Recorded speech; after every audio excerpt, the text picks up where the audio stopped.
di dalam Asy-Syama'il Al-Muhammadiyah punya Imam Abu Isa At-Tirmizi dijelaskan bagaimana wajah Nabi, bagaimana tubuh Nabi, bagian dari hadis. Sampai apa? Hattal harakati was sakanat, yang masuk ke dalam kerangka hadis itu sampai pergerakan Nabi. Bahkan tidak hanya itu, as-sakanat, diamnya Nabi, tidurnya Nabi menjadi suri tauladan bagi umat Muhammad sallallahu alaihi wasallam. Assalamualaikum warahmatullahi wabarakatuh. Alhamdulillahi rabbil alamin, wassalatu wassalamu ala sayyidil mursalin, sayyidil awwalin wal akhirin, wa rahmatillahi lil alamin. Ashhadu an la ilaha illallah wahdahu la syarika lah, wa ashhadu anna sayyidana wa maulana Muhammadan abduhu wa rasuluh. Subhanaka la ilma lana illa ma 'allamtana innaka antal alimul hakim. Rabbi syrah li sadri wa yassir li amri wahlul 'uqdatam min lisani yafqahu qawli. Alhamdulillahirabbil alamin, kita bersyukur kepada Allah Subhanahu wa taala. Pada siang yang berbahagia ini Allah masih titipkan kepada kita nikmat umur, nikmat sehat, nikmat sempat, sehingga ketika kita ingin mensyukuri nikmat-nikmat Allah ini melalui perbuatan, maka kita gunakan apa yang Allah titipkan ke jalan yang Allah ridhai. Kata para ulama, ketika syukur itu dibuktikan di dalam perbuatan, maka caranya adalah sarful abdi jami'a ma an'ama Allahu bihi ila ma khuliqa li ajlih. Ketika seorang hamba menggunakan, memanfaatkan apa yang Allah berikan kepadanya kepada hal yang Allah ciptakan hamba itu untuk hal tersebut, maka ketika itu seorang hamba sedang menunjukkan rasa syukurnya kepada Allah Subhanahu wa taala. Tujuan Allah ciptakan kita sebagai manusia, kita tahu ayat Al-Qur'annya, kita tahu perintah hadisnya, wa ma khalaqtul jinna wal insa illa liya'budun.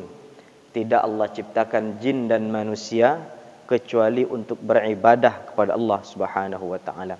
Maka ketika segala yang Allah titipkan ini kita gunakan untuk jalan ibadah, ketika itu kita sedang menunjukkan syukur kepada Allah Subhanahu wa taala. Dan tentunya makna ibadah di dalam ayat pendek ini tidak hanya sebatas ibadah mahdhah saja. Salatkah, puasakah, zakatkah? Ketika kita mempersempit makna ibadah hanya sebatas yang mahdhah ini, maka sejatinya kita sedang menyempitkan sesuatu yang luas. Padahal ketika seorang pedagang itu berdagang dan memulai dagangannya dengan nama Allah, dengan niat mencari rezeki yang halal untuk keluarganya, ketika itu ia sedang beribadah.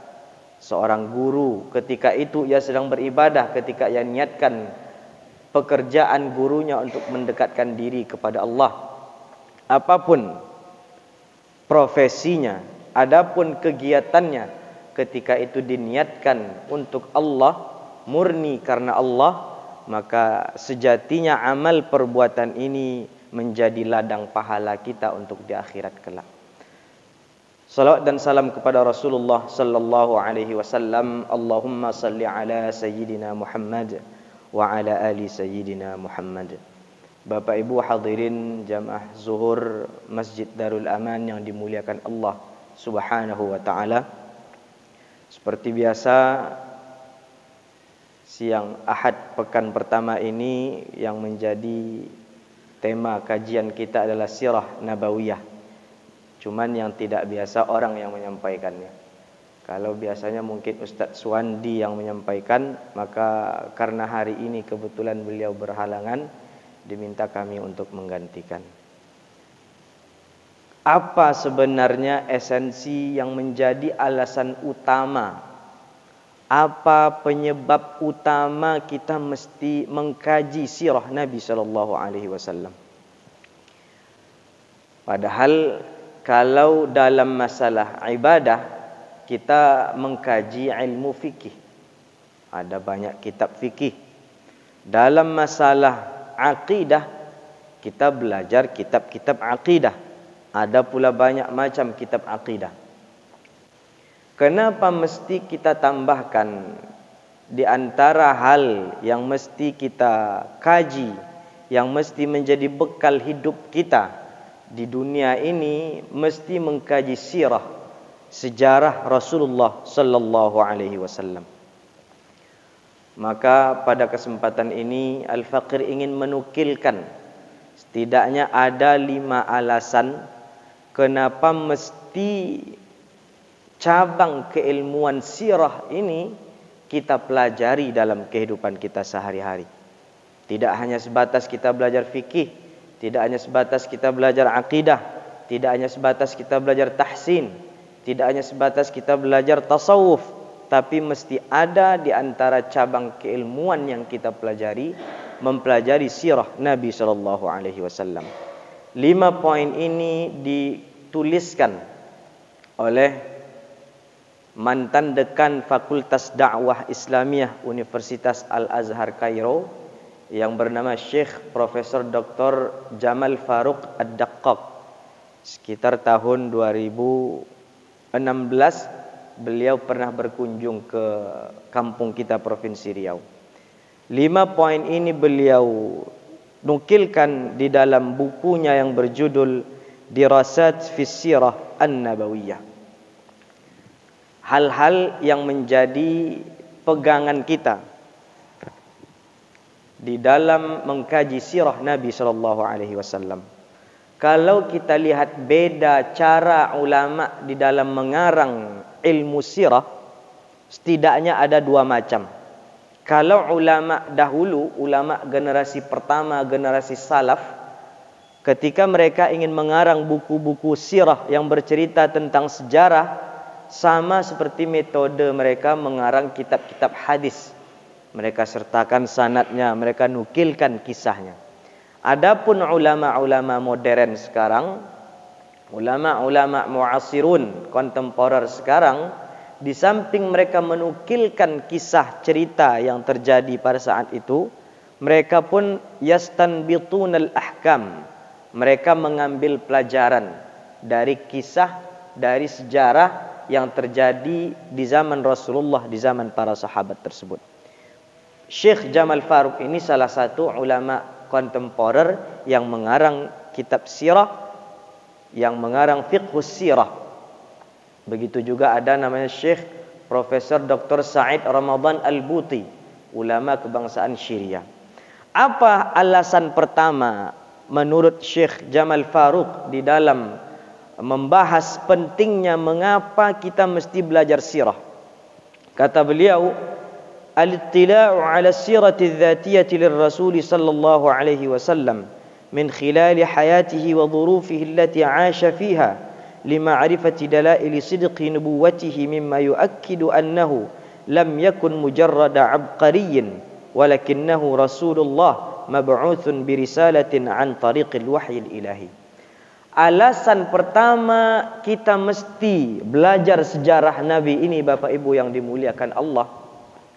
Dengan belajar sirah, kita jadi tahu bagaimana pribadi Rasulullah sallallahu alaihi wasallam, yang mana pribadi beliau ini tidak semata-mata seperti manusia biasa. Kalau orang barat menggambarkan Nabi Muhammad itu sebagai seorang yang jenius, menggambarkan Nabi Muhammad sebagai seorang panglima perang, menggambarkan Nabi Muhammad sebagai seorang kepala negara, sejatinya ketika itu orang barat sedang memisahkan Nabi Muhammad dengan wahyu ilahi. Kita orang Islam mesti yakin di dalam hati kita apa yang Allah ceritakan dalam Al-Quran, yang Nabi sampaikan, Allah ceritakan dalam Al-Quran, innama ana basyarum mithlukum. Kata Nabi dalam Al-Quran, innama ana basyarum mithlukum, Saya sama, basyarun, sama manusia biasa seperti kalian. Tapi samanya Rasulullah ini, seperti kita makan, Rasulullah makan. Kita menikah, Rasulullah menikah. Kita tidur, Rasulullah tidur. Dari segi hal ini, Rasulullah sama seperti kita, Pak. Cuman kalau ini yang kita pahami tanpa menyempurnakan makna ayat selanjutnya, rusak akidah kita. Kenapa? Karena lanjutan ayat ini berbunyi, innama ana basyarum mithlukum yuha ilayya. Nabi sama seperti manusia, sisi kemanusiaannya ada. Tapi kita jangan lupa, yuha ilayya. Nabi itu Allah beri wahyu. Nabi itu Allah beri Al-Quran sebagai pembeda antara kita sebagai manusia biasa dan beliau sebagai Rasulullah sallallahu alaihi wasallam. Maka kalau ada kita mendengar, menonton, membaca, kalau ada orang-orang orientalis, orang-orang barat menyebutkan Muhammad itu hebat, orangnya jenius, orangnya pintar, orangnya ahli perang, ahli ekonomi, ahli membangun sebuah negara, jangan kita langsung kagum, jangan kita langsung takjub sama ucapan mereka. Karena sejatinya ketika mereka sebutkan Nabi Muhammad orang jenius, hanya sisi kejeniusannya yang membuat orang barat ini takjub. Tetapi kita apa? Kita yakin Nabi Muhammad hebat. Sebagai seorang kepala negara, sebagai seorang panglima perang, sebagai seorang Raisud Daulah. Tapi di sisi lain yang paling utama, Nabi Muhammad ini adalah manusia yuha ilaih, yang Allah berikan wahyu kepadanya. Kalau keyakinan ini kurang terpupuk di dalam hati kita, bisa jadi 10 tahun, 20 tahun ke depan, kita pun mengingkari Al-Quran yang menjadi bukti kenabian Muhammad sallallahu alaihi wasallam. Yang pertama. Yang kedua, an yajidal insanu baina yadayhi suratal mathal a'la fi kulli syu'unil hayatil fadilah. Kita manusia tabiatnya suka mengikut kepada orang yang lebih hebat dari kita. Sehebat apapun kita, tapi kalau ada yang lebih bagus dari kita, biasanya kita mau mengikuti orang tersebut. Maka dengan mempelajari sirah, sejarah Rasulullah sallallahu alaihi wasallam, kita sedang dibentangkan satu-satunya contoh paling sempurna di atas muka bumi ini. Laqad kana lakum fi Rasulillahi uswatun hasanah. Mulai dari Nabi membuka mata sampai Nabi menutup mata, bahkan di dalam tidurnya Nabi pun menjadi contoh suri tauladan bagi kita. Makanya ulama hadis ketika ingin mendefinisikan makna hadis itu apa, ulama hadis mendefinisikannya dengan kalimat kullu ma udhifa ila nabi sallallahu alaihi wasallam. Hadis itu setiap yang disandarkan kepada Rasulullah, min qaulin, ucapannya, au fi'lin, perbuatannya, au taqririn, ketetapannya, au sifatin khulqiyatin au khalqiyah, bahkan sifat bagaimana sabarnya Nabi termasuk bagian hadis, au khalqiyah, sifat rupawan Nabi termasuk bagian hadis. Di dalam Asy-Syama'il Al-Muhammadiyah punya Imam Abu Isa At-Tirmizi dijelaskan bagaimana wajah Nabi, bagaimana tubuh Nabi, bagian dari hadis. Sampai apa? Hattal harakati was sakanat, yang masuk ke dalam kerangka hadis itu sampai pergerakan Nabi. Bahkan tidak hanya itu, as-sakanat, diamnya Nabi, tidurnya Nabi menjadi suri tauladan bagi umat Muhammad sallallahu alaihi wasallam. Di mana bisa kita temukan ini? Di dalam mempelajari sirah Nabi sallallahu alaihi wasallam. Yang ketiga, yang mesti menjadi alasan kita kenapa kita mesti belajar as-sirah, ayyajida fiha ma yu'inuhu ala fahmi kitabillah wa tadawwuqi ruhihi wa maqasidih. Dengan belajar sirah kita jadi paham rahasia di balik Allah mensyariatkan suatu ibadah. Ketika Allah larang orang Islam itu berzina, dengan belajar sirah kita jadi tahu alasannya kenapa. Ketika Allah larang orang Islam itu minum khamar, dengan belajar sirah kita jadi tahu bagaimana proses pengharamannya. Ketika hal ini kita ketahui, menambah tazawwuq, menambah rasa batin kita ketika kita sedang menjalankan ibadah tersebut. Maka kalau makna sirah sudah bersemayam di hati kita, solat kita tidak hanya sebatas takbir, rukuk, sujud, tapi lebih daripada itu, penghayatan kita, kekhusyuan kita di dalam memahami setiap ibadah akan semakin tinggi kalau kita mengkaji sirah Rasulullah sallallahu alaihi wasallam.